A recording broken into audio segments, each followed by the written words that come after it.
"O oysters, come and walk with us," the walrus did beseech. "A pleasant walk, a pleasant talk, along the briny beach. We cannot do with more than 4 to give a hand to each." The eldest oyster looked at him, but never a word he said.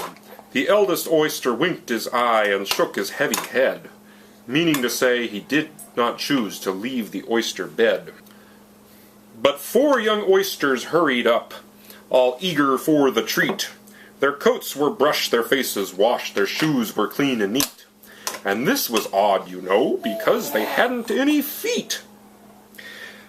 4 other oysters followed them, and yet another 4, and thick and fast they came at last, and more and more and more, all hopping through the frothy waves and scrambling to the shore. The walrus and the carpenter went on a mile or so, and then they rested on a rock conveniently low. And all the little oysters stood and waited in a row. "The time has come," the walrus said, "to talk of many things. Of shoes and ships and sealing wax, of cabbages and kings, and why the sea is boiling hot and whether pigs have wings." "But wait a bit," the oysters cried, "before we have our chat, for some of us are out of breath and all of us are fat." "No hurry," said the carpenter, and thanked them much for that. "A loaf of bread," the walrus said, "is what we chiefly need. Pepper and vinegar, besides, are very good indeed. Now if you're ready, oysters dear, we can begin to feed." "But not on us," the oysters cried, turning a little blue. "After such kindness, that would be a dismal thing to do." "The night is fine," the walrus said. "Do you admire the view?"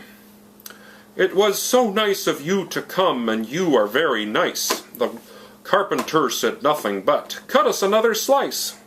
"I wish you were not quite so deaf, I've had to ask you twice." "It seems a shame," the walrus said, "to play them such a trick, after we've brought them out so far and made them trot so quick."